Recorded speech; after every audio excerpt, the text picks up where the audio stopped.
code. I look forward to seeing their report earlier rather than later. And I would point out the budget. The country expects the budget to come out on budget day. It does nothing for the city and it does nothing for how people view this chamber. We will leave it there. Right, we now come to the statements. Let the front benches change over.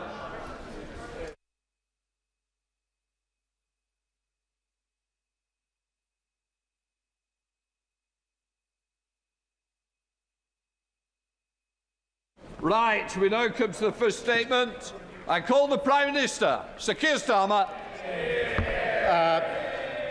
Thank you, Mr. Speaker. And with permission, I'll update the House on my recent international engagements and our work to strengthen the security of our continent and our economy.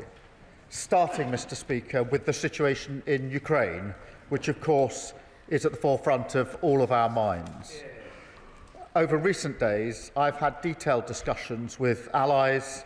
I met the partners of the Coalition of the Willing during the G20, and I've spoken a number of times to both President Trump and President Zelensky, who I spoke to again earlier this morning. Mr. Speaker, we're united in wanting a ceasefire and a permanent end to the horrendous suffering that this war has brought to Ukraine. I have always said our aim must be a just and lasting peace. And both of those words, Mr. Speaker, are important, just and lasting. So, Mr. Speaker, I welcome the continued efforts of the United States to end the war and stop the killing. The initial draft of the 28-point plan included points that were not acceptable, but also some very important elements that will be essential for a just and lasting peace. For example, it sets out steps on security guarantees from the US and partners. This is very significant, and the discussions in Geneva took important steps forward, with progress between the US and Ukraine on an updated peace framework. I can reassure the House that work is ongoing to refine this plan. And, Mr. Speaker, we're clear about the fundamental principles here, that Ukraine's sovereignty must be maintained, that Ukraine should be able to defend herself in future, and that matters about Ukraine and its future must be determined by Ukraine. We are clear their voice must always be at the heart of the process, and elements relating to Europe and NATO will need the consent of Europe and NATO members. So there's still a long way to go and a tough road ahead, but we're more committed than ever to this cause and to pushing forward on this process. And that's why, Mr. Speaker, later this afternoon, President Macron, Chancellor Merz and I will convene the Coalition of the Willing, which now has 36 members, to discuss how we can advance the peace process and to discuss how we can continue to keep Ukraine in the fight right now. Because, Mr. Speaker, Ukraine continues to hold the line. They continue to mount a fearless defence of their country. And they deserve not just our respect, but our help and our support. After all, it is not just our values that are at risk here, it's our security too. In addition to targeting energy and food prices, Putin continues to seek to undermine our security, including, Mr. Speaker, by sending Russian ships into our waters. The Royal Navy intercepted 2 Russian ships in our waters in the last 2 weeks. So let me assure the House, we are more ready and determined than ever to protect our territory and protect the British people. As we work towards that end, we will never let up on the support that Ukraine needs, the vital defensive capabilities it needs to protect its people, and the economic pressure that we must continue to mount on Russia to cut off the fuel to their war machine. Mr. Speaker, the urgent need to take Russian oil and gas off the global market was something I discussed extensively at the G20. This is vital, especially now, as winter begins to bite in Ukraine and Putin continues his barbaric attacks on civilians and civilian energy infrastructure. Because, Mr. Speaker, as this House knows, and the British people know, there is only one nation that wants this war, only one nation that launched this illegal invasion, and only one nation that deploys a constant barrage aimed at murdering innocent civilians. We saw that again last night, Mr. Speaker, with Russia's strikes on Kyiv. Indeed, in the last week before last night, Russia launched over 1,200 drones and over 60 cruise and ballistic missiles at Ukraine, killing children like 7-year-old Amelia, a Polish citizen, killed alongside her mother by a Russian missile in Ternopil last Wednesday, an attack that took 34 lives in total. And Mr. Speaker, last night, as a family, we celebrated my daughter's 15th birthday. Later, I saw images on the news of a young girl, about the same age, being pulled from the rubble of a building in Ukraine, where her mother had just been killed. It's abhorrent. It's beyond belief. Yet Ukraine lives this same story every night in their cities and every day on the front line, where so many Ukrainians are killed fighting for their freedom. And, Mr. Speaker, we should not forget that Putin's aggression, his illegal actions, and his total disregard for human life has taken a huge toll on his own people. Thousands of Russian soldiers are killed every single day. 100,000 have been killed attacking Donetsk. In total, more than 1 million Russians have been killed or injured, all because of the depraved ambitions of one man. So, Mr. Speaker, we say again, this country will never falter in our support for the Ukrainian people.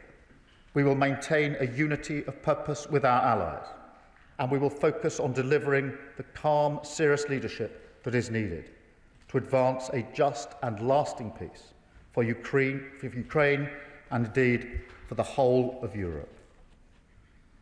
Mr. Speaker, let me now turn to my broader discussions at the G20.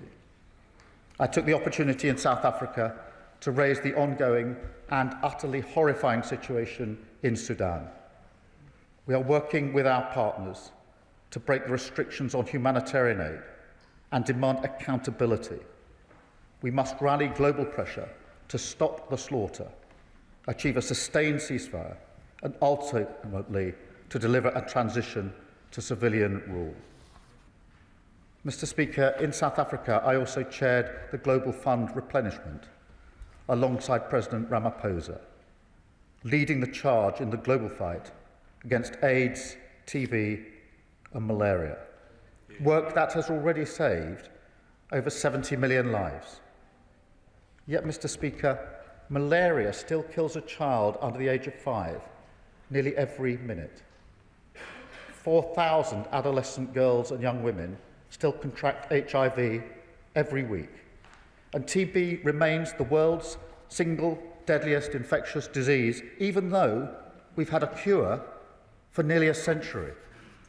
So we will keep driving this project forward because it's the right thing to do and because it helps protect the United Kingdom from future pandemics and health emergencies.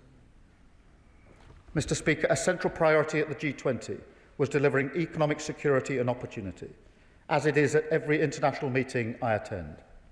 A strong economy allows us to be strong in the world. Economic security is national security. So, Mr. Speaker, I can tell the House we delivered for the British people this weekend, including deals with South Africa for British firms to upgrade their railways and submarines, a £370 million deal for Rolls-Royce to supply jet engines to Algeria, and a £4 billion deal with Indonesia for new ships, delivering 1,000 jobs in Rosyth, Plymouth and Bristol, and delivering, if I may say, another rebuke to all the people who prematurely wrote off British shipbuilding. Mr. Speaker, we can only achieve these things, we can only deliver for the British people by working with our partners. And I think this is a moment to raise our sights. Mr. Speaker, the House will recall that it was when the global financial crisis struck that the G20 showed its full potential, when my predecessor, Gordon Brown, marshalled a global response to that crisis to protect the savings and finances of the British people. And so, in this moment of growing fragility and crisis around the world, it is time once again to take a more purposeful, unified approach, focused on global growth and stability. I called for a response based on the right balance of investment and fiscal discipline, open markets, reforming the global trading system, and tackling the cost of living crisis. That approach was echoed by the leaders' declaration from Johannesburg. And, Mr. Speaker, I'm also pleased to say that the summit confirmed that the UK will take on the presidency of the G20 in 2027, the first time it's returned to the UK since 2009. It will be a proud moment for our country, part of our work to restore Britain's international leadership, which was neglected for so long. And we will use that presidency to drive the agenda that I've been talking about today, to drive growth and opportunity, to create jobs, cut the cost of living, and fundamentally strengthen the economic security of the British people. That is what we're doing at home and abroad, and I commend this statement to the House. Can we bear note the Leader of the Opposition? Mr. Speaker, can I thank the Prime Minister for advance sight of his statement? We are proud to stand shoulder to shoulder with Ukraine, and our support remains unwavering. Ukraine is battling the most flagrant breach of territorial integrity in Europe in recent times. We must never forget that this war was started by Putin, who is trying to extinguish a democracy on our own continent. It is important that we stand together to defend the principle that aggressors should not succeed. The previous Conservative government led Europe in support for Ukraine. We were the first country to provide modern Western main battle tanks and to gift munitions and Storm Shadow missiles. We led the way on sanctions and trained tens of thousands of Ukrainian soldiers on UK soil. It is now incumbent on this government to leverage British influence at this crucial time for the West. Putin's relentless bombardment of Kyiv and KGB-style negotiating tactics show he is not serious about peace, which is why Russia must not be welcomed back into the international fold without a comprehensive peace agreement. So will the Prime Minister rule out support for readmitting Russia to the G7? We all want this terrible war to end. And as the Prime Minister rightly said, elements of that draft 28-point plan were unacceptable. Conservatives are clear that the blanket surrender of Ukrainian territory would mean rewarding Putin's unprovoked aggression. What is the government's position on reports that Ukraine's territorial integrity is on the table? Because if Putin is seen to emerge stronger from these negotiations, all our potential adversaries will be emboldened. Be in no doubt, Mr. Speaker, the axis of authoritarian states is collaborating to destabilize the West, aided by China, with Iran providing weapons and North Korea providing troops for Putin. It is precisely for these reasons that the government must continue to work extremely closely with the US and to understand their objectives. Parties like the Lib Dems and the Greens, who are encouraging us to decouple from the US, are putting their anti-American prejudice above national security. But, Mr. Speaker, given that in the last fortnight the Royal Navy has intercepted 2 Russian ships in our waters, and with Russian spy ships pointing lasers at RAF pilots, it is a disgrace that Reform are still blaming NATO for Russia's aggression. Although perhaps it should come as no surprise when their former leader in Wales was sent to prison last week for taking bribes from Putin. Earlier this year, Mr. Speaker, many countries came together to form the Coalition of the Willing, pledging to strengthen support for Ukraine. Can the Prime Minister update us on the planning and readiness of the Coalition of the Willing? What is its scope and terms of mission? And what can the Prime Minister tell us about a counter-proposal that is reportedly being submitted by the EU? Mr. Speaker, to stand with Ukraine, we need to know we can also stand on our own 2 feet. Last week, the Commons Defence Select Committee warned that Britain is unprepared for a major attack and the government is making glacial progress towards conflict readiness. So it is concerning that reports indicate the MOD faces a potential budget cut this financial year of £2.6 billion. Can the Prime Minister confirm whether this is true or false? Meanwhile, the EU is reportedly demanding nearly €7 billion for the UK to buy into its defence fund. Conservatives warned that this would happen. At the time the UK-EU reset deal was being negotiated, the Shadow Defence Secretary said that Labour had given away 12 years of British fishing rights in exchange for nothing. He was right. Will the Prime Minister rule out paying the EU for access to SAFE? Mr. Speaker, it is extremely disappointing that Europe is still buying Russian oil and gas. Moscow should be denied safe harbours for its tankers and profits, and Europe should ban Russian oil and gas sooner than its current 2027 deadline. I believe the Prime Minister agrees with that sentiment, so what pressure will he put on European countries to stop them buying Russian oil and gas? Mr. Speaker, the UK's genuinely world-leading support has made a material difference to Ukraine's ability to fight back against Russia's illegal invasion, support that I will remind the Prime Minister began under the Conservatives. Let's not forget that in 2022, Russia thought it could capture Kyiv and subjugate Ukraine within days. So let's wake up and face that threat from Russia. So finally, can the Prime Minister reassure the House that we will be boosting our own defence capabilities as well as using our influence to ensure that secure future for Ukraine? Minister. Well, can I start by thanking her for her support on Ukraine? I think it is really important that we stay united in this House. And can I readily acknowledge the role of the previous government in leading on Ukraine and, in fact, in bringing the whole House together on this issue, which it did for a number of years and allowed us a platform on which to build the support that we are now putting in place. In relation to membership of the G7, G8, look, the focus at the moment is on a ceasefire, so anything along those lines is a long way off. But, you know, we have to remember that Putin is the aggressor here. He is the one who started this war. On territorial integrity, the sovereignty of Ukraine is paramount, and that's why any questions about the future of Ukraine must be determined by Ukraine. And that is why I've been speaking frequently to both President Trump and President Zelensky. President Zelensky probably 5 or 6 times in the last 2 or 3 days on a whole range of issues. Can I join her in her comments about reform, because it is shocking that a senior official, the leader in Wales, has been jailed for over 10 years, a very significant sentence, for pro-Russia bribes.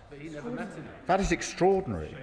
And that is why I say, and I say again, there should be that the reform leadership should have the courage to launch an investigation. How on earth did that happen in their party? And what other links are there? But today, and this statement and the questions across the House will reinforce once again that reform with their pro-Putin approach would have absolutely no role in bringing allies together on important issues across the globe.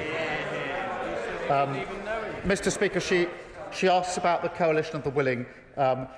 9 months ago, President Macron and I brought the coalition of the willing together. There are now 36 like-minded countries that meet and discuss frequently and align our positions and our support. That is a considerable achievement, and we have plans in relation to security guarantees, in relation to air, sea and land.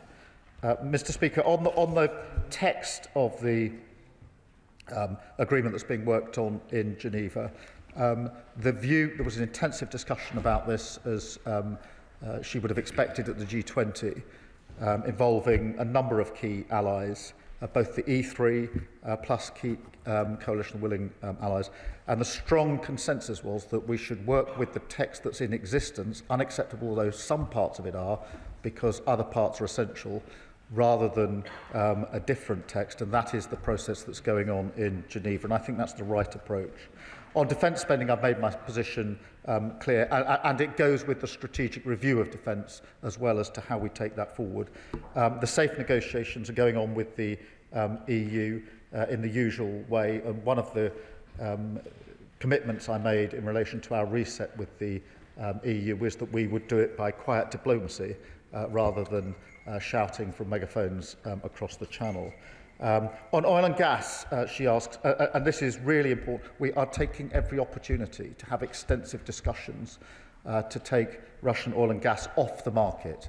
This has to be done across Europe. It has to be done beyond Europe. There are discussions I've had beyond Europe on this issue. It is vital that we press ahead, and we are doing so and taking every opportunity. But can I return to where I started? I do genuinely think it's important in this House that we're united on Ukraine. The only winner, if we divide on party political grounds, will be Putin.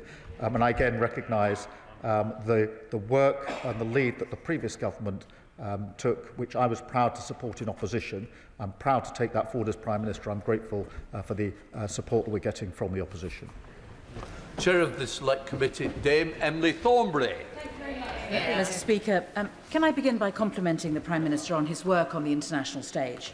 But ask him, is he aware that yesterday a statement was put out by the 22 chairs of the Foreign Affairs Committees from parliaments from across the whole of Europe, and we made it clear that we are united in the belief that Ukraine's sovereignty is not just vitally important for brave Ukrainians, but it is vital for the continued security of Europe too.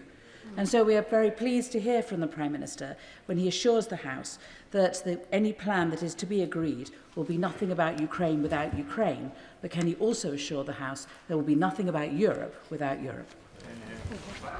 Well, can I thank her for her question, but also reassure her I did see that letter that was put out yesterday. And she's absolutely right that this conflict affects Ukraine and Ukraine's sovereignty, but it also affects the whole of Europe, including the United Kingdom, both in our values and our security, and materially in relation to things like the cost of living and the price of energy. Nothing about Ukraine without Ukraine, nothing about Europe without Europe, nothing about NATO without NATO are key principles that sit behind the work that we're doing. Daisy Cooper, Deputy Leader of the Liberal Democrats. Thank you, Mr. Speaker, and may I thank the Prime Minister for advance view of his statement. If this is the endgame for Putin's illegal and murderous war, then we have one chance to get it right. One chance to safeguard the future of Ukraine and one chance to safeguard the future of Europe. The stakes could not be higher. Many of us fear that President Trump is gearing up to betray the rights of Ukrainians. Ukrainians who have fought valiantly in the face of war crimes, torture and the abduction of thousands of children. The White House has tried to deny that Trump's original 28-point plan was a Russian wish list, but that is precisely what it was. We Liberal Democrats welcome the statement from the Prime Minister that Ukraine's sovereignty must be maintained. So when the Prime Minister speaks with the Coalition of Willing this afternoon, will he relay that all major parties in this House agree with him in unequivocally ruling out any proposals that limit Ukraine's sovereignty to defend itself now or in the future must be ruled out, including its right to join defence alliances like NATO? Mr. Speaker, will the Prime Minister also offer his support and that of the Coalition of Willing to join President Zelensky for any future negotiations with President Trump, so President Zelensky doesn't have to suffer the indignity of being bullied by Trump on his own once again, and so that Europe can show a strong and united stand? Mr. Speaker, the Prime Minister is absolutely right to request that Reform UK conducts an investigation into pro-Russian bribes. Can I ask the Prime Minister whether he will also then commission a second Russia report into Russian interference in our democracy? My honourable friend for Bicester and Woodstock has brought forward a bill enabling the unilateral seizure of Russian state assets in the UK. Can the Prime Minister confirm whether in his discussions with G20 partners he has secured any progress on plans to seize those frozen Russian assets, and if not, why not? Mr. Speaker, on Sudan, will the Prime Minister use his role as the pen holder for Sudan to take the lead at the United Nations to secure and enforce a countrywide arms embargo? And finally, the Prime Minister did not mention China, despite reports that the Prime Minister met with the Chinese Premier at the G20. The apparent imminent approval of Chinese super embassy would be a moment of shame for this government. So will the Prime Minister block this application and summon the Chinese ambassador to make clear that we will not accept Beijing's efforts to spy on our Parliament, nor will we accept their efforts to intimidate and harass Hong Kongers in our communities? Well, can I start by thanking her for her support in relation to Ukraine support, which is important, and certainly I'll make a point this afternoon at the Coalition of the Willing of expressing how united this House is in relation to the key principles. In relation to her point about President Zelensky, we are, I think, the closest ally of Ukraine in terms of respected and trusted, and that is why not only have I spoken intensively and extensively to President Zelensky over many months and years, but in particular over the last few days, a number of times, sometimes a day, including this morning, in order to do what we can to guide this into the right place. In relation to reform, I completely agree with her comments. It is extraordinary that in this chamber we're having a debate about a war which Russia has perpetrated on Ukraine, and a senior member of Reform is convicted of pro-Russian bribes. In relation to interference with democracy, it is of deep concern. On the assets, look, we are having extensive discussions about this, including at the G20 and elsewhere, in relation to what more can be done, and making progress. It's not straightforward, as she will know, but it is the subject of very extensive discussions to see what more we can do. And in relation to, well, firstly, the Chinese Premier, let me just be clear. I said hello and shook the hand of the Chinese Premier at the G20. We're in the Leaders' Lounge together, and it would have been a little bizarre and discourteous not to have done so, but we didn't actually engage in any substantive discussion. She raises the question of the embassy. That's obviously a quasi-judicial decision that will be taken in accordance with those processes. Tamarji Singh Desi, Chair of the Select Committee. Thank you very much. I welcome the Prime Minister's update statement to the House, but Mr. Speaker, let's be under no illusion. President Trump's originally proposed peace plan is humiliating and unpalatable to the Ukrainians, would actually be detrimental to our own European security, and would reward the invading, annexing aggressor. And that's why yesterday the cross-party House of Commons Defence Committee issued a very robust statement calling on the government to urgently give full moral, practical and support in whatever way that it could, especially diplomatically, to our Ukrainian friends. But would the Prime Minister agree that at this critical juncture it is imperative that the UK, along with its European allies, shows clear and determined leadership, is actually around the table to negotiate, so that we can be a voice for our Ukrainian friends, because if we're not at the table, we'll be on the menu? Well, can I thank him for his questions? In relation to the original plan, clearly there were elements which were unacceptable, and that's why I'm pleased that progress has now been made in relation to it. I can assure him we're giving support to President Zelensky and Ukraine at every level, and extensively, as he would expect. And he's quite right that part of the reason that we're able to have influence with our allies is because we are present at the international table in a way that we haven't been over recent years. Father House, Edward Lee. The Prime Minister's done a pretty good job of getting close to President Trump.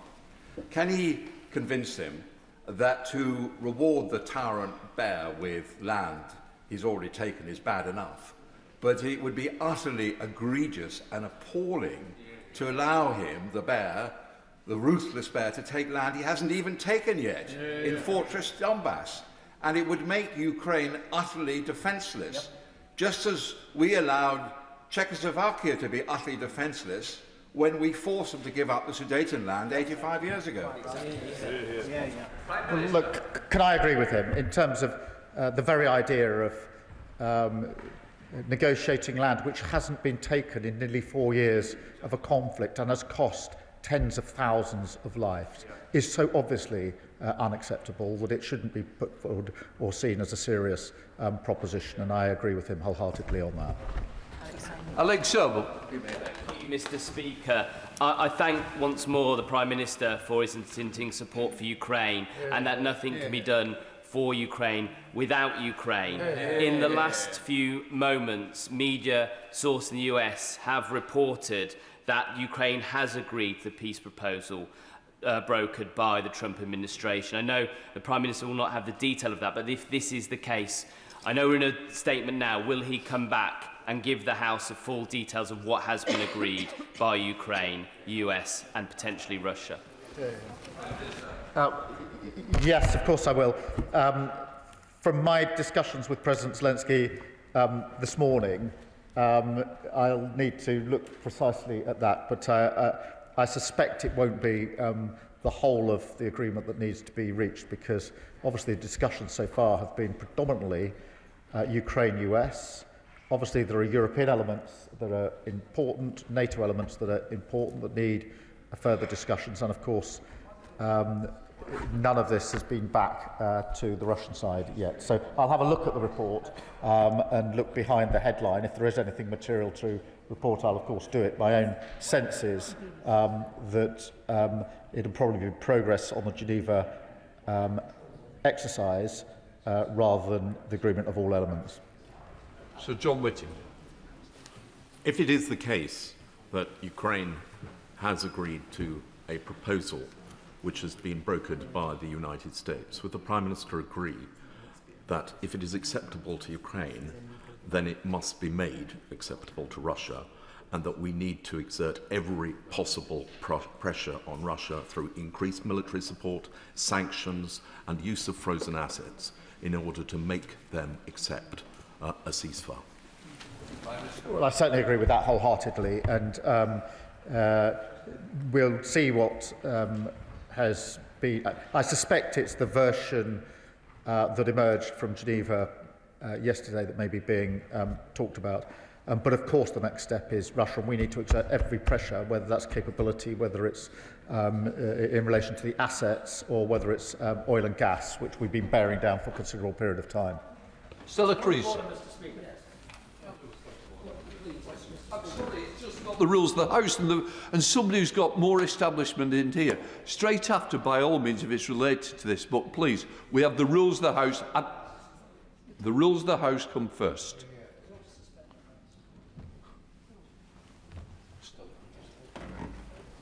Thank you, Mr. Speaker. I think we all understand this is a breaking situation. Can I ask the Prime Minister, because in such an uncertain world we know that allyship is integral to our own security, and that post-war generation created both the NHS and NATO because they understood the power of collective solidarity. I'm very pleased to hear him talk about the importance, therefore, of the safe negotiations, because our work with Europe isn't about replacing our relationships with NATO, but strengthening them. Could he confirm that he raised the safe negotiations with the President of the European Commission, because this situation also reminds us that we have to get the European defence industry into a shape where it can face the threats we face from countries like Russia, and the UK must be part of those conversations too? I can assure her that negotiations are going on in the ordinary way in relation to SAFE and a number of other issues. Mr. Speaker, what I'm endeavouring to do is just to get the best information I can in relation to what is developing, and I'll weave it into an answer if I get anything that will help the House. I'll certainly come back, but if I'm able to update the House as we go along, I'll endeavour to do so, so that others can then ask questions about that. Colin Miller. Thank you, Mr. Speaker. I welcome the Prime Minister's commitment to ensuring that decisions about Ukraine will not be taken without Ukraine and to upholding Ukraine's sovereignty. Yet we know that Russia is trying to use this negotiation to undermine not only Ukraine's but Europe's future security.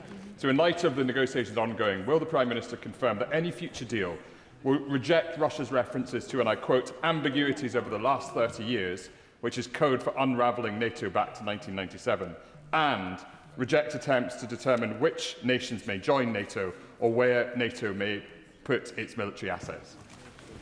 Can I thank him for that, because we must always remember this is about Europe as well as being about Ukraine, and Putin's ambitions are not limited to Ukraine, as the bordering countries are intensely aware, and therefore it is important that we see this for what it is and act accordingly as European allies. Jenna Baxter.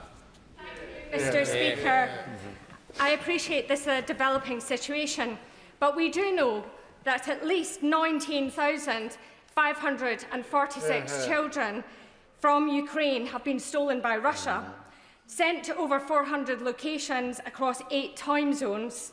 We know that 1.6 million children in the occupied territories are being subject to militarisation and indoctrination. We know that 200 military training camps turn Ukrainian children into Russian soldiers. And we know that 1 in 10 of the children who have been rescued from Russia have reported that they've been sexually abused. So, can the Prime Minister remind President Trump that behind every one of those figures is a child? And can he assure the House that any peace plan that's agreed will deliver the safe return of all the Ukrainian children who have been stolen? And that Russia will be held to account for the war crimes that they continue to commit? Can I thank her for her campaigning and all of her efforts to keep a constant light on this appalling situation.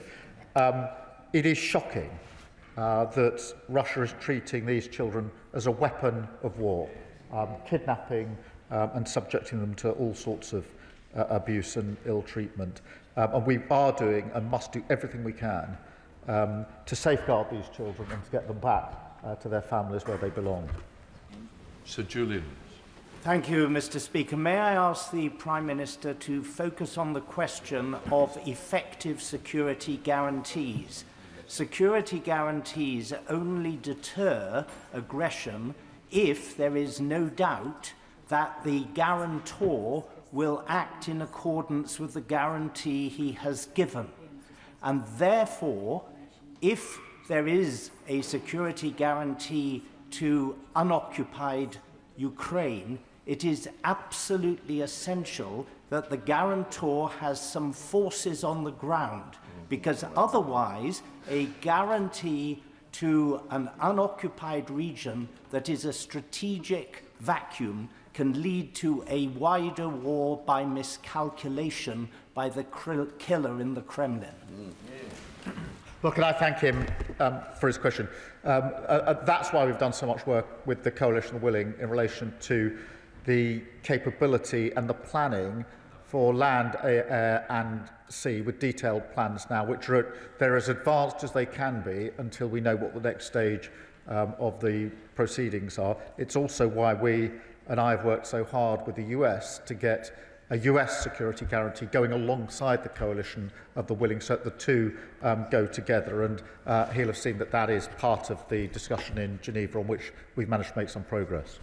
Fleur Anderson. Thank you, Mr. Speaker.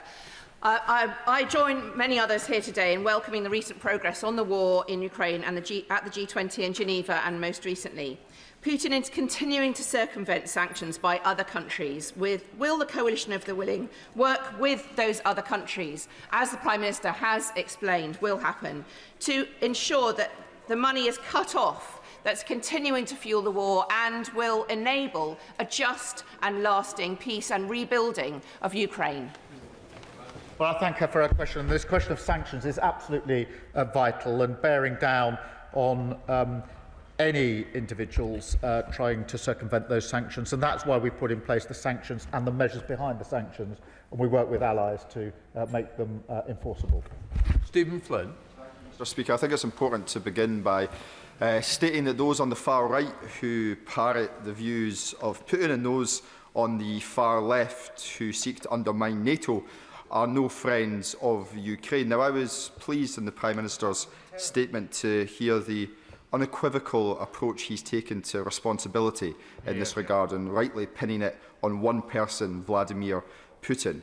He did, however, equivocate in relation to his response to the Leader of the Opposition with regards to the G8. Now, Katja Kallas from the European Union was very clear in her comments this morning that Russia cannot be in the G8. She said definitely not. Surely he agrees with that.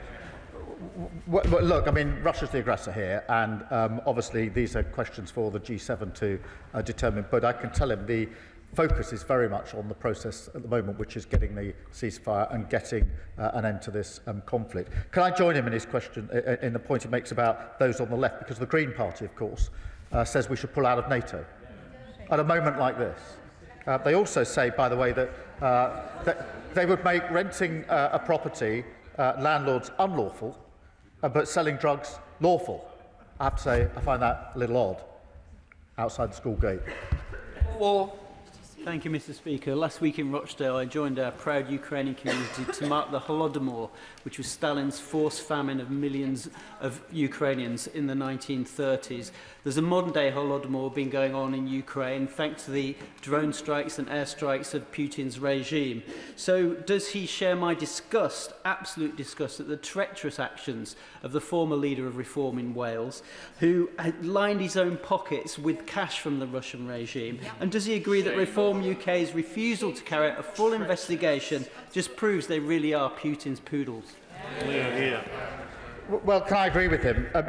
This is clearly a really serious case. If any other party would want to investigate to assure itself that how did this happen? This is not a minor transgression. This is something that's now been visited with a 10-year sentence because it undermines our country. Surely the Reform leadership would want to know how did that happen on their watch? And also, what other links are there between their party and Russia? No wonder they're Putin-friendly. How on earth could they respond to a situation like this? There's no point standing up and saying you support Ukraine if within your own party you are pro-Russian. Sandra Mitchell. Thank you, Mr. Speaker. The Prime Minister's role in marshalling European cooperation is essential and very welcome. Would it not be obscene and unconscionable for any country, indeed one that is one of the permanent five at the United Nations, that has invaded their neighbour, murdered its citizens, to get away with it, to profit from it, let alone rejoining the G7? Mr. Speaker, have we not seen this film before? Do we not know how it ends? I'm grateful for him for raising this. That is why it is really important that we make the case for and ensure that it's a just and lasting peace, because we have seen this before. We've seen agreements brokered before without security guarantees, with the inevitable result that Putin will go again. And that's why, in relation to all of the principles I've been operating on, setting up the coalition willing, and in all my discussions, it's got to be a just and lasting peace. It's got to be one that actually deters Putin from doing this again, because we know that without that deterrence, without those consequences, he has the ambition to go again, and he will go again, and we must guard against that. Uma Kumaran. Thank you, Mr. Speaker. Can I thank the Prime Minister for his steadfast leadership on Ukraine? My constituent, Roxolana, is one of the tens of thousands of Ukrainian families with a loved one missing under special circumstance. Families who don't know if their loved ones are detained, a prisoner of war, or even alive. It's likely Russia has not notified the ICRC on the status of thousands more prisoners of war. On behalf of Roxolana and of all the Ukrainian families I met this weekend at St Mary's Ukrainian School, can the Prime Minister assure this House that the UK will support every effort to ensure that Russia complies with international humanitarian law regarding the treatment and identification of prisoners of war who are their loved ones and their families? Prime Minister. Well, can I thank her for raising this, and also for her work bearing down on this, in particular the meeting she had at the weekend. This is a really serious issue. We are raising it with our allies. It is further evidence of the total disregard that Russia has for any of the principles of war, even in an unjust war, and we will continue to bear down on it. Gavin Robertson. Mr. Speaker, over the last 18 months, the Prime Minister has shown himself to be influential and purposeful at significant times in this crisis. So I thank him for that. Mr. Speaker, whilst events may be superseding this statement this afternoon, there are some principles that should not change. Aggression must not be rewarded. Violence should not pay. There has always been an alternative to violence.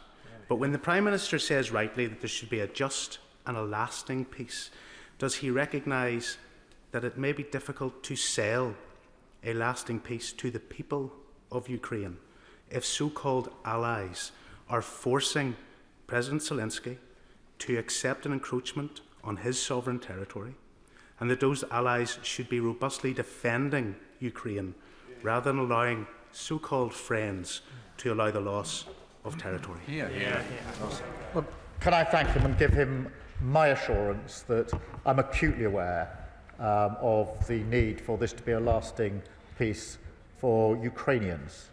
That is a large part of my discussion with President Zelensky as to how we bring that about. But I'm extremely mindful of the fact this has to be just and lasting for the Ukrainians who didn't start this war, don't want this war, have suffered hugely under this war, and need to be reassured that if there is a peace, it is going to last, and they're not going to be subject to the same thing in just a few years' time. Nia Griffith. Indeed, Madam Deputy Speaker. Well, I very much commend my right honourable friend's efforts to engage our allies in support for Ukraine. And does he agree that resolve, unity and support from the West is absolutely vital to give Ukraine the guarantees that it needs for a lasting peace? And how optimistic is he, therefore, about the resolve and commitment that he will secure from the Coalition of the Willing later today? Well, I'm grateful to I'm very confident about the assurance from the Coalition of the Willing, because we've already agreed plans between the countries and the Coalition of the Willing that are as advanced now as they can be until we know the next stage of the process. Obviously, what I want to ensure is that that is forged or welded together with US guarantees alongside of the Coalition of the Willing, which will be then the strongest possible guarantees. Richard Ford. Thank you, Madam Speaker. The Prime Minister welcomed the inclusion in the 28-point peace plan of security guarantees. Point 10 of the proposed plan says if Russia invades Ukraine, it would lead to a decisive, coordinated military response. Who would coordinate that response, and what does the Prime Minister anticipate would be the UK's part in it? Well, I thank him for his question. Without going to the details, but the plans that the Coalition of Willing have drawn up are about capability and coordination and command structures, and therefore a huge amount of military work has gone into exactly how that would operate in practice. So these aren't simply countries saying, here's some capability that I'm prepared to put on the table, as it were. They're military plans capable of being put into effect when they're needed. Joe Powell. Thank you, Madam Deputy Speaker. Can I thank the Prime Minister for all his efforts on ramping up the economic pressure on Putin, including oil and gas and the shadow fleet. On the $300+ billion of Russian sovereign banking assets in the West, we know there are a few holdouts in the European Union who don't want to mobilise this loan backed by those assets as a down payment on reparations. Could he update us on what progress has been made to get that over the line and get that money moving? Well, I thank him, and a proposal has been put forward in relation to how the assets could possibly be used. Obviously, that does require a high level of agreement by various interested parties. That's why extensive discussions are going on as to how we can make that progress. But there's no pretending that it's simple and straightforward. It isn't, but that shouldn't stop us trying to make further progress. Sir Roger Gale. Thank you, Madam Deputy Speaker. I understand that the order of the day when dealing with Mr. Trump is flattery. I'm afraid, Madam Deputy Speaker, that 42 years of experience in this House haven't yet qualified me for that level of sycophancy. The presentation of a Kremlin wish list by the White House as a peace plan is risible, something that the Prime Minister has indicated rather more elegantly than I am myself. Would the Prime Minister seriously consider, if necessarily unilaterally, ensuring that the legislation goes through so that the frozen Russian assets can be used to support the Ukrainian war effort? On the assets, I do want to make progress. My strong view is that if we're to make progress, it's better that as many countries as possible act at the same time. And that's what we're trying to achieve. If we do that, obviously, we will take whatever steps are necessary. But at the moment, my focus is on those discussions to try to progress this discussion, which has been difficult and fraught with risk, but nonetheless, there is a willingness, I think, to move forward on it. And then other discussions I had in the margins of the G20 were with countries outside of Europe to see whether they will act at the same time along with us if we get that far, because I do think it's important to do so. Alex Barras-Curtis. Madam Deputy Speaker. Madam Deputy Speaker, I'm very proud to represent Cardiff West in this place. Nathan Gill, the former leader of Reform UK in Wales, was elected to serve the people of Wales in the European Parliament. But as we now know, he served not only himself but the interests of Russia, having admitted not one, not two, but 8 counts of bribery, and is now serving 10.5 years in imprisonment. So I know the Prime Minister will join me in condemning this treachery, but will he also join me in demanding that the leadership of Reform UK, who unfortunately typically can't be present here today, launch that independent investigation into this act of treason? Well, he puts the point very powerfully, and it must be uncomfortable to hear this for the Reform Party. This is completely undermining our national security. It can't be right for a political party represented in this House to simply close their eyes and ears to this. There has to be an investigation. There has to be a level of reassurance that there aren't other links to Russia within the Reform Party and how this came about in the first place. And so his question is very good. It should be deeply uncomfortable for Reform MPs to be sitting in this House, hearing this, knowing they're sitting on their hands and doing absolutely nothing about it. Richard Tice. Thank you, Madam Deputy Speaker. May I remind the House that last year I personally donated a 5-figure sum, bought a pickup truck, filled it with first aid supplies, and drove it with other friends and colleagues to Ukraine and donated it to the brave soldiers of Ukraine. So my support and Reform support for Ukraine has been rock solid, Prime Minister, throughout. And it is important that this House is united, which it is, Madam Deputy Speaker. And last week, when the 28-point plan emerged, we rejected it immediately. Just yesterday, Prime Minister, I was with a Ukrainian delegation, and we were talking specifically about the leverage that the European nations has with regard to the frozen assets, the majority of which, of course, are here in Europe. So would I urge the Prime Minister, amongst all of the noise, to utilise that leverage, because that, I think, is one of the most powerful negotiating points that the West has against the vile dictator Putin. Well, Mr. Speaker, he could have stood up and said that Reform's seen sense and decided they will have an investigation in relation to what happened in this bribery case. And I don't doubt that he drove and personally committed in relation to support. But the simple fact is this: you can't be pro-Putin and pro-Ukraine. You have to decide between the two, and Reform is pro-Putin, and that is why they undermine. Well, they've just been convicted, a 10-year sentence for bribe for what? Taking pro-Russian bribes. It couldn't be clearer than that, and an unwillingness to say we need to investigate how on earth that happened. Can he not see the inconsistency in what he's saying? Rachel Maskell, and then I'll be calling Steve Darling.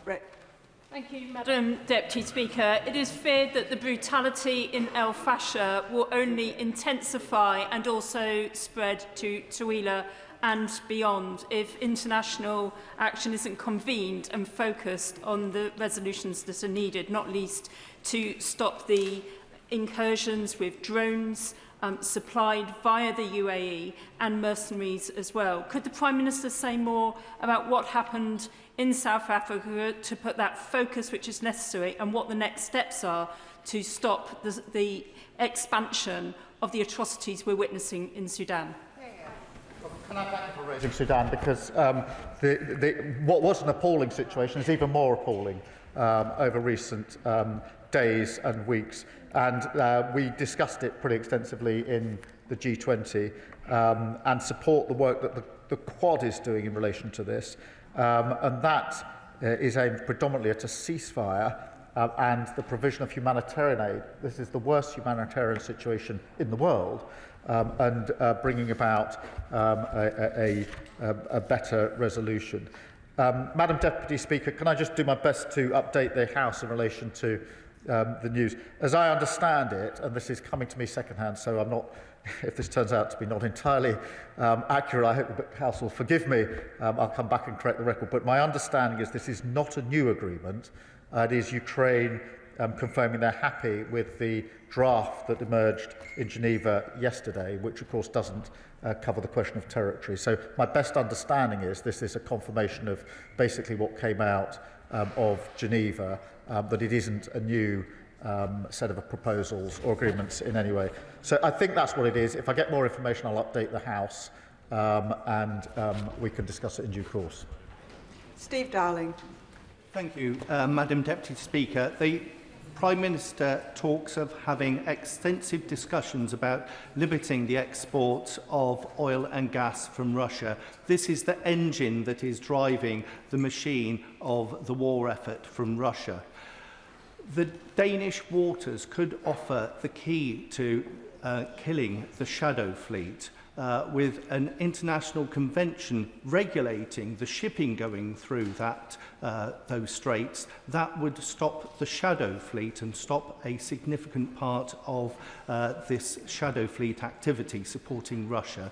It would also drive environmental support for this area with the stronger regulations with this convention.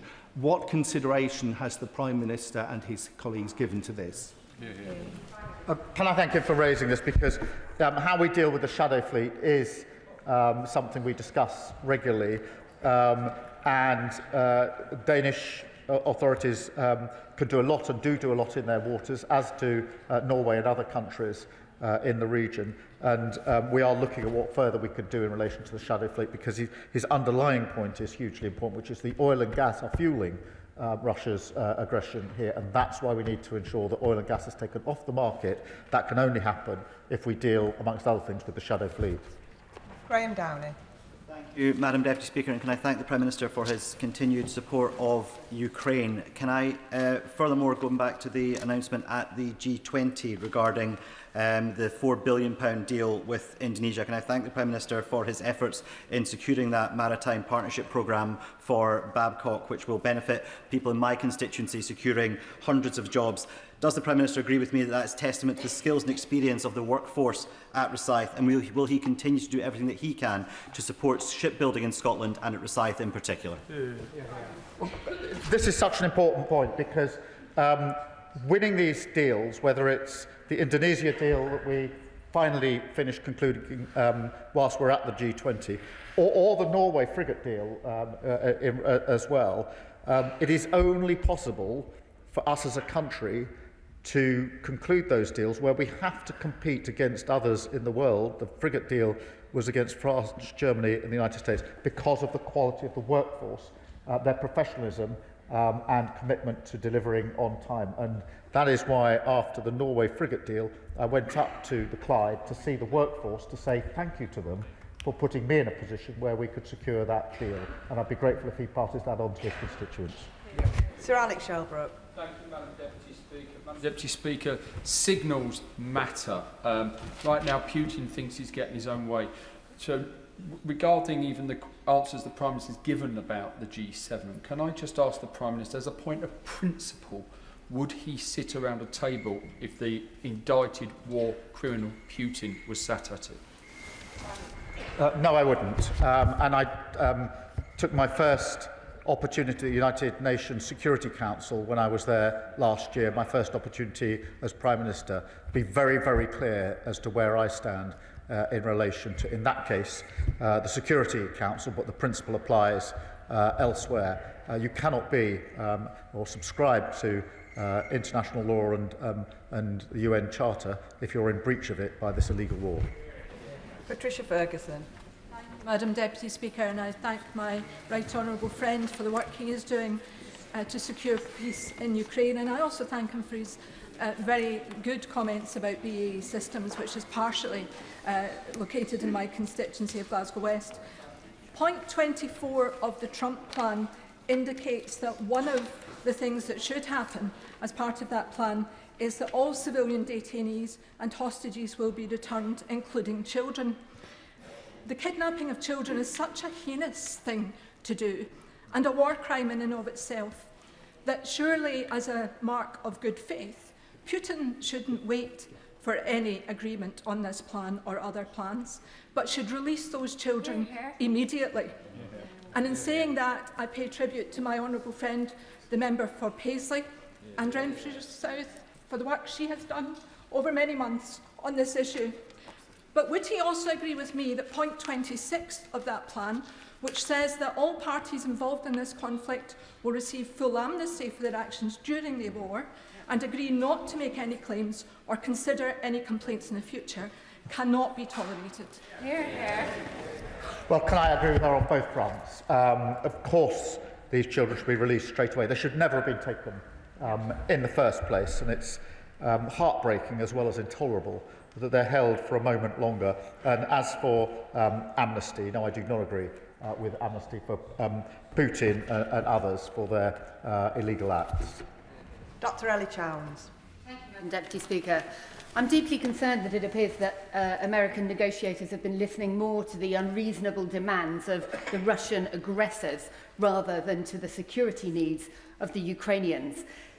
Can the Prime Minister assure me that in his conversations with President Trump, he has made absolutely clear that the voices of Ukrainians have to be front and centre in securing any just and lasting peace? I can assure her that in all my discussions, the principles I set out to the House, that matters on the future of Ukraine must be for Ukraine, have been the guiding principles in everything that we've done. Olivia Blake. Speaker, and I thank the Prime Minister for his statement and actions. If we do achieve peace, which we're all hoping we do, the efforts to rebuild Ukraine cannot just be about infrastructure. They have to also be focused on rebuilding people's lives, from those who have been devastatingly injured, those who've lost loved ones, and civil society, which has been really tested. What will the UK government do to make sure that there is the funding and support in place to allow not only the rebuilding of buildings, but the rebuilding of civil society? I thank her for her question. She's right, it won't be just about rebuilding infrastructure. It will be about the rebuilding of society. And that's why I was really pleased last year to sign the 100-year agreement we had with Ukraine, which was intended to and does show that this isn't an agreement just for the duration of the conflict, but is something that goes well beyond the conflict to the lasting relationship that I hope we will have between our two countries. David Mundell. Thank you, Madam Deputy Speaker, and I was very pleased that the Prime Minister also mentioned Sudan, and we can't be blind to Russia's malign interest there or indeed across the Sahel. But can I ask him specifically what discussions he had with Prime Minister Modi about his approach both to Russian oil, but also to what appear to be his overly friendly social media posts towards President Putin? Well, I won't disclose all the details of my discussions, but he can rest assured that the principles that I've set out to the House guide me in all of those discussions. Rupa Hook. Thank you, Madam Deputy Speaker. I thank the Prime Minister for his statement and updating us all while this is obviously a fast-moving situation. Last week at the OSCE, we harrowingly heard from our Ukrainian counterparts how 20,000 children have been abducted by Russia since this war began. So can I ask him again to reiterate that in the just and lasting peace that we all seek, that they are at the centre of all this, and to send a clear and immediate message as Pink Floyd might have put it. Hey, Putin, leave those kids alone. Well, I agree with the principles she puts forward. I'm not sure I'll put it quite in the terms she does, but I think the sentiment is one that's shared. But I mean, you know, this is just shock. The idea of kidnapping children as an act of war and a weapon of war is just so disgusting, frankly, that we should do absolutely everything we can, not only to ensure that the children are safe and secure in return, but also there's full accountability. Matt Pritchard. Madam Deputy Speaker, can I thank the Prime Minister for his statement? But if I may, just sort of, Madam Deputy Speaker, caution the Prime Minister. I understand that the reports that were referred to by the Honourable Member for Leeds North West are a single source US official, unnamed, and I just think that we might be falling into a trap here that others want us to fall into, and that is bouncing the Ukrainians ahead of an arbitrary deadline of Thanksgiving Day. So I think we need to ensure that officials and all of us are able to verify sources and corroborate, even if they are reported in the mainstream media and repeated in the United Kingdom. So therefore, Madam Deputy Speaker, I'm still allowed, I believe, to ask the question, what reassurance can the Prime Minister give the people of this country, and indeed Ukraine, that President Trump's very bad 28-point plan is not now replaced by a bad 19-point plan, because we all know from history that both Ukraine, Europe, the United Kingdom, and even our allies, the United States, will rue the day that we roll over for Putin. Because if we reward the aggressor, we know that history tells us they come back for more. Well, can I thank him? And my instinct is with him on the breaking news. I spoke to President Zelensky about 4 hours ago, and I've obviously spoken to him extensively, so I've got a pretty good sense of where he's at on this. I'm intending to speak to him again this afternoon, but I think... I'm sorry? Well, my instinct is that this probably isn't anything of greater significance than what was coming out of yesterday. If it is, of course, I'll make another statement. But I spoke to him this morning and got a very clear sense of where he's at. I'm intending to speak to him again this afternoon. We've got the coalition of willing. If there is anything, I will, of course, update the House. But he's right to caution the underlying point he makes, which is that we must hold to the principle that matters about the future of Ukraine are for Ukraine. And that means we must be engaging as extensively as we are with the President and the Ukrainians to make sure that every step of the way we are taking into account in a practical sense that matters for Ukraine must be for Ukraine. That can only happen if we're talking to them in the way that we are. Peter Swallow. Thank you, Madam Deputy Speaker. May I refer members to my register of interest and thank the Prime Minister for the leadership he has shown on Ukraine. Madam Deputy Speaker, Year 6 students from St Margaret Clitheroe School in Bracknell have written to me to express their deep concern about the ongoing crisis we're seeing in Sudan. So can I thank the Prime Minister for his leadership at the G20 on this conflict and ask him what message he has for St Margaret Clitheroe students who are concerned about this deep tragedy. Well, can he please pass the message back to them to say thank you for raising this.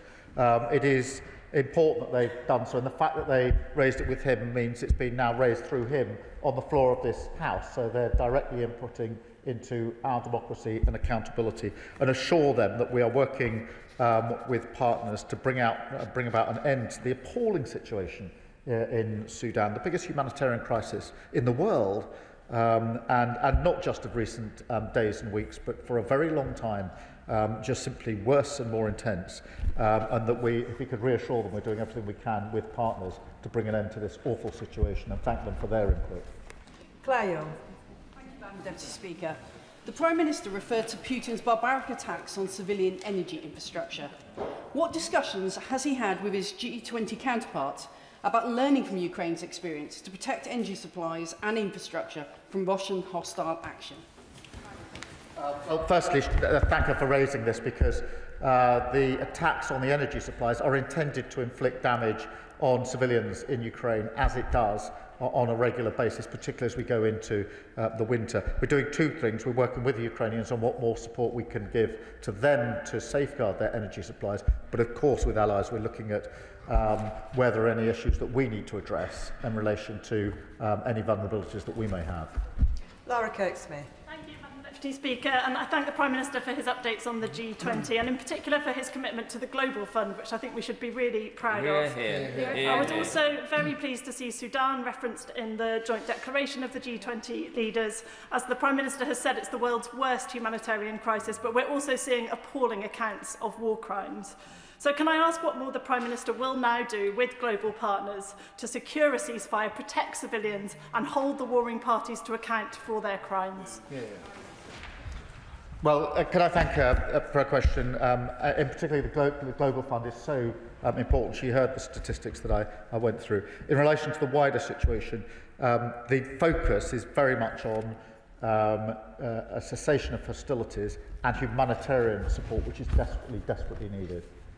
Sir Bernard Jenkins. Thank you, Madam Deputy Speaker. Does the Prime Minister agree with many assessments that make clear that Russia is actually in a far weaker position than President Putin pretends, so long as we continue to support the war effort in Ukraine? But that also depends upon us developing more independent, non-American capability, and the best way to do that is to fund the Ukrainians to develop their own capabilities so that they can continue to defend their own country. Well, can I thank him for that, because it is important that we make clear that Russia is in a much weaker position than they pretend, and we should always remember that the early briefings and intelligence in relation to this conflict were that Russia would achieve its end in a matter of a few weeks at the very beginning of the war. Here we are nearly 4 years in, and because of the fearless defence of the Ukrainians, supported by others, that hasn't been the case. Secondly, in relation to the damage to their economy that sanctions and other financial issues are having, that has done real damage if you look at the inflation rate and the impact on their economy. But his central point is really important because the plans of the coalition of the willing are premised on Ukraine having the capability that it needs, around which the plans that we've put in place would operate, not as a substitute or as an alternative, but actually based on Ukraine having the ability and capability within Ukraine to do what it needs to do to safeguard and self-protect. Catherine Atkinson. Thank you, Madam Deputy Speaker. Trains, planes and submarines.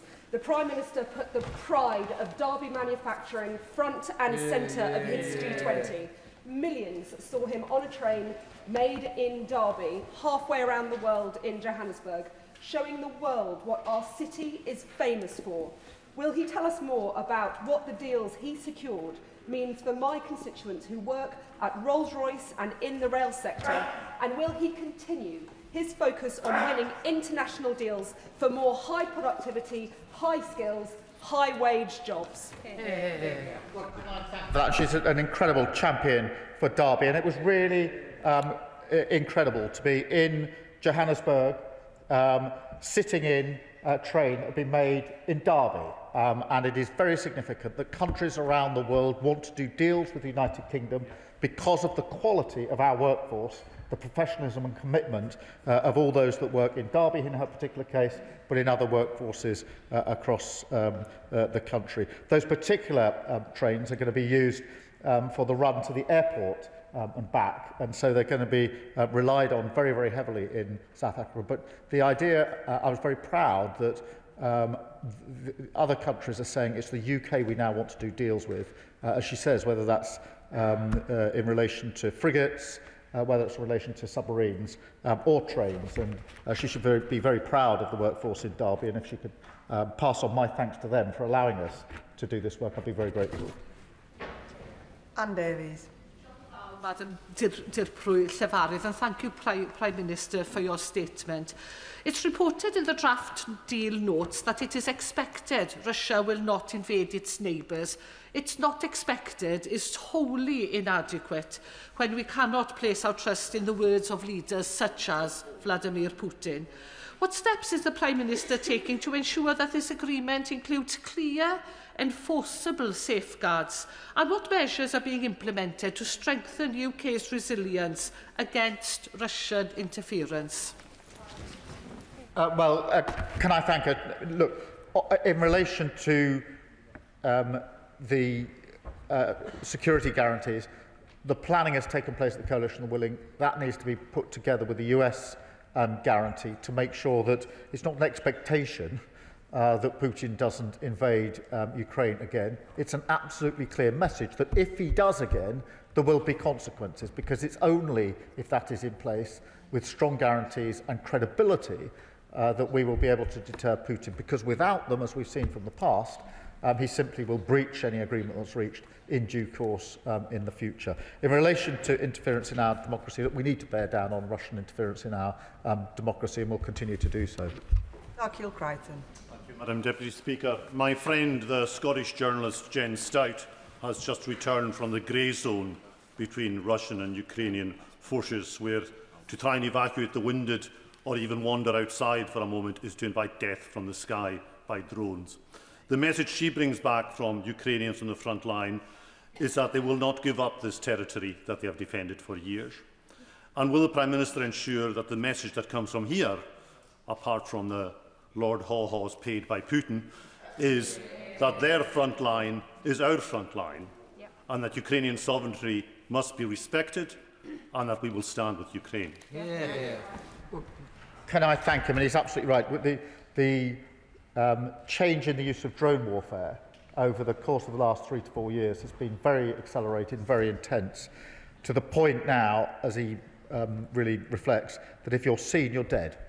And that is the effect of drone warfare, and everybody on the front line absolutely understands that. Tens of thousands have been lives have been lost defending particular lines, in Donetsk in particular.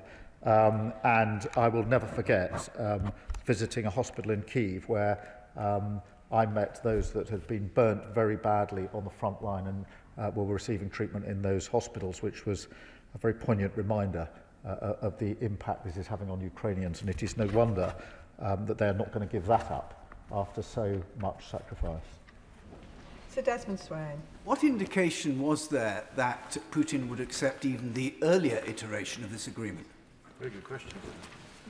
Well, I'm not able to say, because I've not been involved in any discussions with Putin as he would have expected. But I mean, the main thing is to be clear that the draft was not acceptable in a number of respects, but did have essential elements which are going to be required, which is why the work is being done to ensure that we get to a place that is acceptable to Ukraine and then can be used as a basis, I hope, of some sort of negotiated outcome.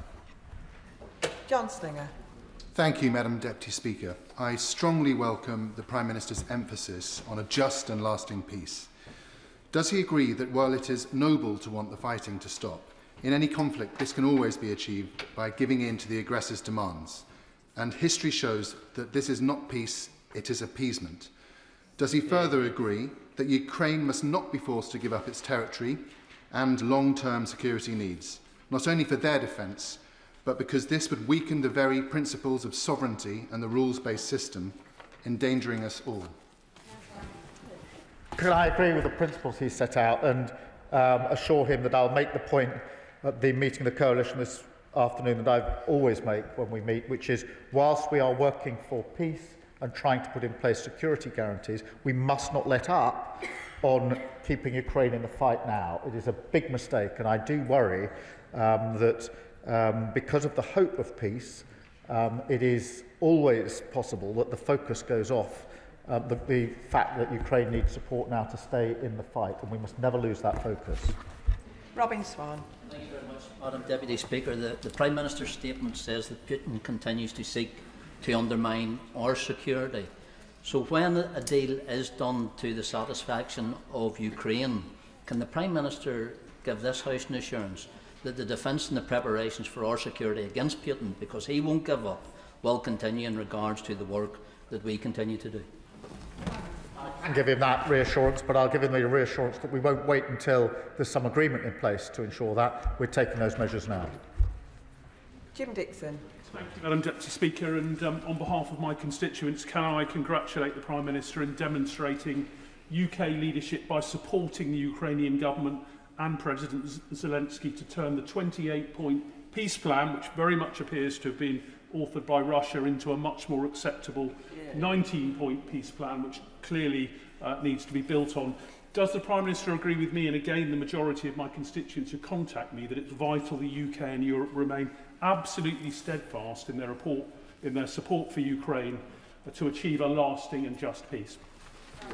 Well, I do agree with him and his constituents, and we are doing everything we can to ensure that. It is remarkable that through the coalition of willing, which is mainly European countries, but not just European countries, Japan and Canada and Australia were centrally involved in our discussions over the weekend. There's been such a singular purpose in supporting Ukraine. Ben Opsejector. Thank you, Madam Deputy Speaker. And I appreciate that this statement might be being outpaced by events outside of this chamber. But negotiating this peace deal with Russia seems to be at odds with nearly 4 years of steadfast military support. The overriding message is that the rules-based order means nothing, that we'll acquiesce to countries that breach sovereign borders, and actions no longer have consequences. The Prime Minister may as well be waving a piece of paper at Heston Aerodrome. The message this sends to our adversaries, and specifically the message it sends to China, is that the West will be too weak to take action if China invades Taiwan.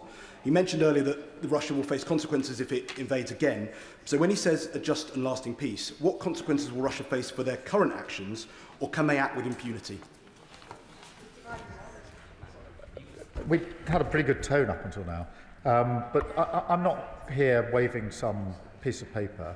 I'm working with Ukraine to try and bring about a just and lasting peace for them, and with other countries. We all want a just and lasting peace. It's not just going to happen if we don't have negotiations. So we have to have those negotiations with clear principles about accountability and with very, very strong security guarantees. But he's really not doing this House a service to undermine a really serious effort by international partners to bring about a just and lasting peace. It's very easy to speak in this House. It's much harder in practice to negotiate an end to a conflict on just grounds. We will do so, as we've done so from beginning to end, as the last government did, in all fairness, by being clear that we are the closest ally of Ukraine, the most supportive country, and I'm very proud that that's the approach we've taken in this House. Jonathan Brash. Thank you, Madam Deputy Speaker. The Prime Minister rightly said in his statement that Putin continues to seek to undermine our security. Efforts that were aided and abetted by Reform's Nathan Gill when he took Russian bribes. He is a traitor to this country. Can I ask the Prime Minister how plausible he thinks it is that that would be an isolated incident? And does he think that Reform's refusal to investigate their own party and find out how many more Putin puppets and traitors lurk there tells its own story? The way I would put it is this: if the leadership of Reform were confident that there are no other pro-Russia activities and links in their party, they would surely want to have the investigation. The very fact that they won't look at this tells me that they're not confident of that and they don't want any of us to know about it. Madam Deputy Speaker, will the Prime Minister reassure my constituents in Yeovil that he will oppose any peace deal that rewards Russia for its aggression, whether that is carving up Ukraine's territory or allowing Russia to join the G7? Because if Putin gets what he wants, this will never end. Well, I can reassure his constituents that we'll absolutely fight for a just outcome and a lasting outcome, and he can tell his constituents that we're working very, very closely with the Ukrainians on this, as we've always done, supporting Ukraine for as long as they may need. Chris Spence. Thank you, Madam Deputy Speaker, and I thank the Prime Minister for his statement today and his continued leadership on a global scale, particularly in terms of Ukraine. Can I also welcome his statement with regards to the investment this government is going to put into the Global Health Fund? And I absolutely recognise the importance of tackling HIV, tackling malaria and tackling TB. But can I put a personal plea in for my Harlow constituency, Anne Strike, a Paralympian and a polio victim, to continue to lead on the world stage in the eradication of polio? We are so close, but global conflicts like Ukraine, obviously meaning that we're seeing more incidents of polio in future? He's a proud champion for Harlow, and I'm very pleased that he's raised polio in that context and linked it to his constituency, because we mustn't lose sight of the devastating impact of polio, of HIV, of AIDS and TB, and they're having a devastating effect across the globe, and they are a threat to us as well if we don't act. Dr Danny Chambers. Deputy Speaker, I thank the Prime Minister for his reaffirming his commitment to the Global Fund. I actually secured a backbench business debate about that last week, so we really do appreciate that. The Army Training Regiment in Winchester trains about 20% of new recruits, puts them through the basic training, and I was actually there last week at the Passing Out Parade. It is scheduled to close next summer in 2026, and the replacement facilities in Perborough are not due to open until 2030 at the earliest, although we've heard that's going to be delayed. Will the Prime Minister review this decision? Because a 4-year gap between one facility closing and another opening, when we're rightly trying to increase troop numbers, doesn't really make sense to anyone. Can I thank him for raising that issue? And I haven't got the details to hand, but what I will do is make sure that in written form I get him a full answer in relation to the points he's raising. Sammy Wilson. Thank you, Madam Deputy Speaker. And I know that many of the Ukrainian refugees in my constituency have welcomed the continuity between the previous government and the current government and its support for Ukraine. President Zelensky is under great pressure at the moment from some within the American administration to accept an unreasonable deal. And will the Prime Minister assure us that he will give his commitment to the President of Ukraine to ensure that he does not have to give in to the unreasonable demands of land surrender, of restricting the ability to defend itself in future, and also Russia not paying for the crimes which they've committed in Ukraine? It's important for Ukraine, but it's also important to send that message out to Russia that we will not reward the aggressor. Well, I agree with him, and I give him that reassurance, and that's why we're working as closely as we are with the Ukrainians, particularly the President, but at all levels. Vicky Slade. Deputy Speaker, can I refer the House Register of Interest as a host of a Ukrainian? Given the growing instability around the world, the absence of the US President at G20 and COP30, how will the Prime Minister use the close relationship between the UK and America to ensure that Trump doesn't undermine the ability of global partnerships and agencies to keep us all safe from all types of problems ahead? Well, I'm grateful to her, and it's very important that we make the case for multilateral work across the globe, whether that's G20 or COP30, and we will constantly make that case, because it's very important for a rules-based system across the world, of which the UN is one, and the principles of war are another, but it's also in our own interest as the United Kingdom. Jim Allister. The Prime Minister has told the House today that he and the United Kingdom will never falter in support of Ukraine.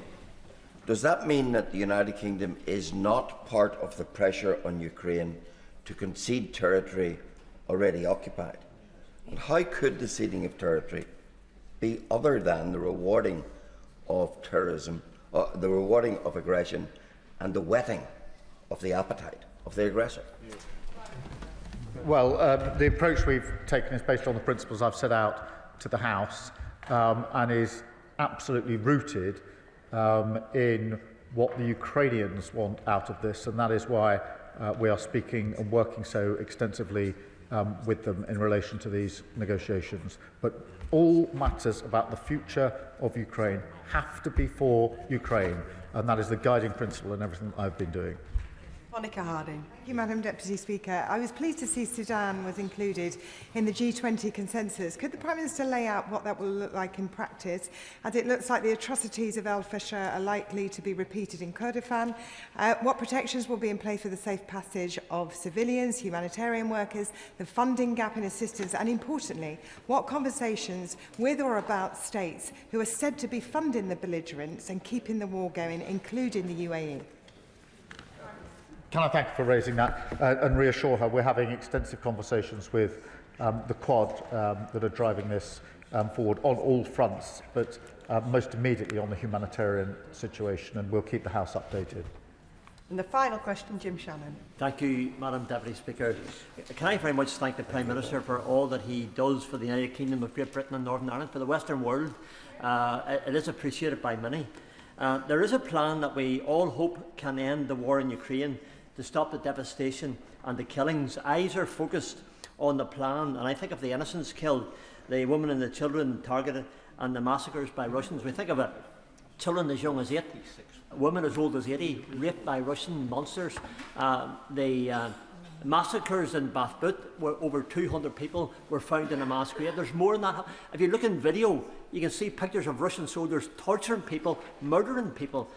I would suggest that when it comes to accountability, there must be, whatever peace will bring, it has to ensure that Russians who have carried out terrible crimes are made accountable. So can the Prime Minister confirm that there will be retribution? As a Christian, I know there will be retribution in the next world, but what I want to see is retribution in this world for them, and then eternal damnation for the rest of their lives.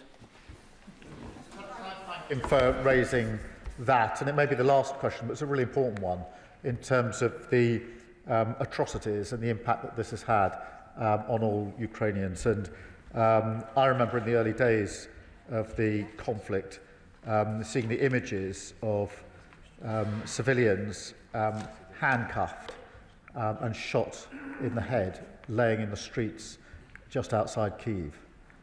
It was shocking. I went to those communities when I was over there and talked to the individuals, and it was their brothers, their sisters, their families, their colleagues who had had their hands tied and been shot in the head. And it fell to those individuals to pick the bodies up, to put them in shopping trolleys, wheel them to their church, and try to give them the best burial they could in the circumstances. And we should never lose sight of the human impact that these atrocities have, not only in relation to those individuals, but on all of us, myself included. That concludes the statement, and I'll give the House a few moments for the front benches to settle.